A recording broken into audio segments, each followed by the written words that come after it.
Okay, so now we go to the next section, verses 8 through 15. And this is attaining the Supreme. So now we're going to learn how to attain the Supreme.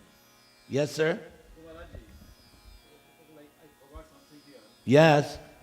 The first one was the destructible, transcendental divinity is called Brahman. Brahman. Yes. So all these guys are Brahman. Brahman. Actually, Brahman. Brahman, okay, now. Brahman. Now, where does this word Brahmana come from? That's the next question. Yes? There you go. See, here's a scholar of Bhagavad Gita. One who knows Brahman, that is a Brahmana.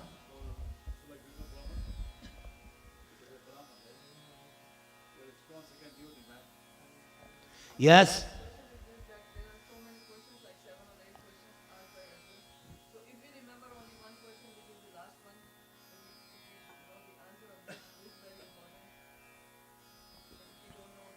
That's okay, because that one takes care of everything. Am I right or wrong? Just like if our good friend Kamlesh was here, he would tell us there's only one verse you need to know about Bhagavad Gita. Am I right? So, yes, simply knowing that one thing, knowing Krishna at the time of death, that passes your exam. That's the real. I may know everything else, but if I don't know that thing, what? Not enough. I have, so that last one, that's the most important one. Am I right or wrong? Yes, sir. You have to use the microphone. And don't drop it. There's a story that there was a learned Pandit who came upon a boat. And so they're crossing the river, and then the boatman, there was something wrong with the boat was starting to sink. So the boatman asked the Pandit, first the Pandit asked the boatman before something happened to the boat, do you know the four Vedas, do you know this? So the boatman said no. So this made the boatman look like he was illiterate, he didn't know anything. Then when something happened to the boat started sinking. So the boatman said, do you know how to swim? And the Pandit said, no, I don't know how to swim. So he said, then what good are your knowledge of the four Vedas? Yes. But if he, now, I'm glad you brought that us. What do you mean about that, man? No, wait. We got to finish it. Rama, according to Bhagavad Gita, if you actually know the Vedas, what do you know? Yes. Yes. Because what does Krishna say at the end of chapter 15? Vedaishcha sarvair aham eva vedya vedanta krid vedavid eva chaham. By all the Vedas, I am to be known. I'm the compiler of the Vedas. I'm the one that created Vedanta. Yes. So if somebody really knows the Vedas, he has to come to this conclusion, Vasudeva Sarvam Iti. If not, just like I was saying last Sunday in Radharaman, if you know 2 syllables, you have studied all the Vedas. What are the 2 syllables? Hari. Everybody. Not just Ha and not just Ra. Hare. Welcome after a long time. Do you know when he answered the Evite? He said, Namahat ki jayo. Very good. Jai. How are you been? You okay? All right. Let's now continue with this section. Chapter 8, verses 8 through 15, Attaining the Supreme. The Supreme Personality of Godhead said, one who meditates on me as the Supreme Personality of Godhead. So that's item number 1. You meditate on Krishna, but how? he's God. One's mind constantly engaged in remembering me. Nimai Charan. What's the easiest way to remember Krishna? Right, chanting. Undeviated from the path, he, O Partha, is sure to reach me. So if you're always meditating on Krishna, you're remembering him, and you're not deviated, you will reach Krishna. Now, Krishna is going to tell us how to meditate on him. As the Supreme Person, as the one who knows everything, as he who is the oldest, who is the controller, who is smaller than the smallest, who is the maintainer of everything, who is beyond all material conception. I've told you 1,000 times, there's that name of Krishna, which means beyond material conception. Okay, Achintya. What else? Arhokshaja. Everybody say. Very important name. Who is inconceivable. There's your Achintya. Inconceivable. Okay? And who is always a person. That's, okay? He is luminous like the sun. And he is transcendental, beyond this material nature. Not that when Krishna comes to earth, he becomes contaminated, as some people think. Like some people think, oh, when Krishna dances the rasa dance, he becomes contaminated. You'd be surprised how some Hindus think like that. Yes, you know, you met people like this. They think that baby Krishna, he's pure. But when Krishna becomes a teenager, somehow he becomes contaminated. That means they don't understand anything about Krishna. Whether Krishna is killing or kissing, he's still God. Yes? I go to my village in Bihar. They say, why you follow that Buddha Bhagwan? He was saying, you know what? There is no need to be discussed. I cannot discuss it with you all these things. Because your base is gone, man. Gone. Yes. Just like one time, I was invited up north, Northern California, to do a program. And the Indian man was thinking, oh, Balaram, he's a drunkard. Because Balaram likes to sometimes drink that Varuni juice. So he was thinking, oh, Balaram is drunk. Yes. No. There was somebody in Chile, somebody was preaching, trust me, because I got an email, that somaras is liquor. That it's okay to drink liquor because it is actually somaras. I know, but this is what this, and ignorant people, the pundit said it's okay to drink liquor. God, I'm drinking whiskey. I'm drinking somaras. I had to answer this. Craziness, huh? They think that this ordinary liquor is the same as somaras. Actually, human beings are unfit to drink somaras. There's the story in the 9th canto that Chavana Muni had to be, the Ashvini Kumars arranged it that he would be fit to drink. You have to be a demigod to drink somaras. And they're thinking ordinary Miller and this other stuff. Jack, what is that? Jack Daniel. This is, yes, it's somaras for the demons. It's there. Crazy. All right, let's go back. He is luminous like the sun, and he is transcendental beyond this material nature. So that is how to understand Krishna. Let's go over it again. So, he knows everything. He's the Supreme Person.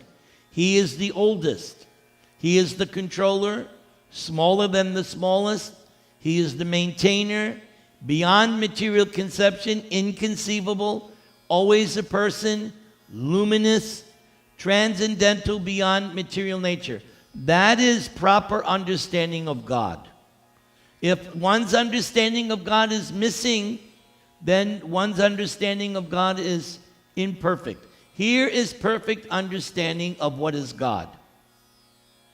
One who at the time of death, again, same thing, fixes one's life hair between the eyebrows, and by the strength of yoga with an undeviating mind, engages oneself in remembering the Supreme Lord in full devotion, will certainly attain to the Supreme Personality of Godhead. Classic story, Bhishma on the bed of arrows. He offers his prayers, right? Krishna is at his feet, and Bhishma Dev gives up his life heirs, just simply meditating on Krishna. Or Jatayu dying in the lap and the arms of Ram. He must have gone back to Godhead. How could Jatayu not go back to Godhead? Is it, huh? What's that? Haridas Thakur, yes. He gave up his life heirs in front of Lord Chaitanya. He had Lord Chaitanya's lotus feet on his heart. Yes, very good. Okay. Persons who are learned in the Vedas, who utter Omkar, and who are great sages in the renounced order, enter into Brahman. So that is the impersonal. Again, that's the impersonal I mentioned at the beginning. Desiring such perfection, one practices celibacy. I shall now briefly explain to you this process by which one may attain salvation. The yogic situation is that of detachment from all sensual engagements. I was speaking about this recently. I forget where, but all this modern day yogas, the question is, are they teaching their students detachment from sense gratification? That's the question. We see so many yoga studios out there, but are they teaching them detachment from sensual engagements? I doubt it. Because if they did, they won't have any customers. Because people don't like this. Detachment from all sensual engagements. What are you, crazy? Closing all the doors of the senses. So what are the different doors of the senses? What are they? Eyes, ears, nose, tongue, or mouth. What else? Huh? Touch, what else? There's more holes. Evacuating hole, genitals, the 9 gates, yes. The 9 gates. Closing all the doors of the senses and fixing the mind on the heart and the life air up the top of the head, one establishes oneself in yoga. But when this yoga process was explained to Arjuna in chapter 6, what was Arjuna's response? It's too difficult. Yes. Arjuna did not like this yoga process. He would much rather think of Krishna and fight for Krishna. Closing all that, okay, we did that. After being situated in this yoga practice and vibrating the sacred syllable Om, which is the supreme combination of letters. How many letters make up Om? 3. What are they? What does A stand for? Krishna. U. Radhaji. M. Very good, Krishna Kumar. You have learned your lessons very nicely. I'm proud of you. Very good. Hare Krishna. All glories to Vig family. Hare Krishna. Very good. I've been waiting for you. Now don't give me this excuse. Excuses. What will you say to Krishna at the time of death? Oh, Krishna, I couldn't, traffic, yeah, Krishna, I couldn't think of you because of traffic. Jai. Okay. Now, hey, I want you in the middle of the pool. Don't hang out. Yes. Jai. Did you come with the whole gang? Very good. And do we have my good friend? Is your putty here? I want to see him. Jai. Hare Krishna. Oh, very nice. I must say, your daughter is a saintly angel. Saintly angel. You, just by seeing her, now I know everything about you too. Very nice. Jai. Haribol. You kept your word. You said that you would come. Very good. Now I'm very, very happy. Very happy. Let's continue. After being situated in this yoga practice and vibrating the sacred syllable Om, the supreme combination of letters, if one thinks of the Supreme Personality of Godhead and quits one's body, one will certainly reach the spiritual planets. Nimai Charan, how many spiritual planets are there? Unlimited. Such as, there's the planet of Lord Ram, planet of Vamana, planet of Nrsinga, planet of Rishikesh, planet of Kurma, planet of Matsya.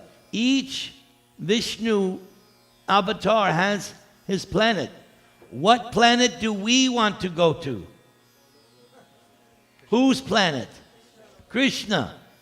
And in Krishna's planet, you have a choice of neighborhoods. Mathura, Dwaraka, Vrindavan, and what's that? Yes. Or Navadvip. Very good.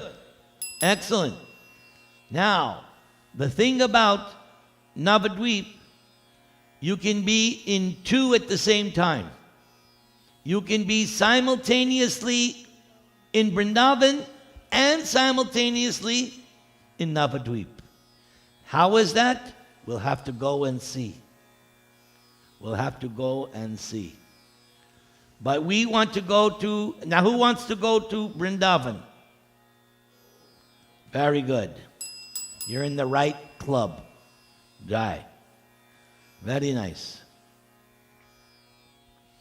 For one who always remembers me without deviation, I am easy to obtain. But the hard part is always remembering without deviation. That's not so easy. Why is it not easy to always remember Krishna? Why is it not easy? Yes, we get distracted by Maya. That's the problem. Even I'm chanting japa, what happens? I get distracted. We've all had experience it. Even you're doing arti on the altar, you get distracted. Am I right? Yes. It happens all the time. But Krishna says, but if you're able to think of him without deviation, then he's easy to obtain. I am easy because of one's constant engagement in devotional service. After attaining me, the great souls who are yogis in devotion. What is the Sanskrit word for yogis in devotion? Bhakti yogis. Yes. That's what yogi in devotion is. He's a bhakti yogi. Okay, one who is yogis in devotion never return to this temporary world which is full of miseries. Does anybody doubt that this world is a world of miseries? We all know that we're living it because they have attained the highest perfection. Everybody chant the Maham.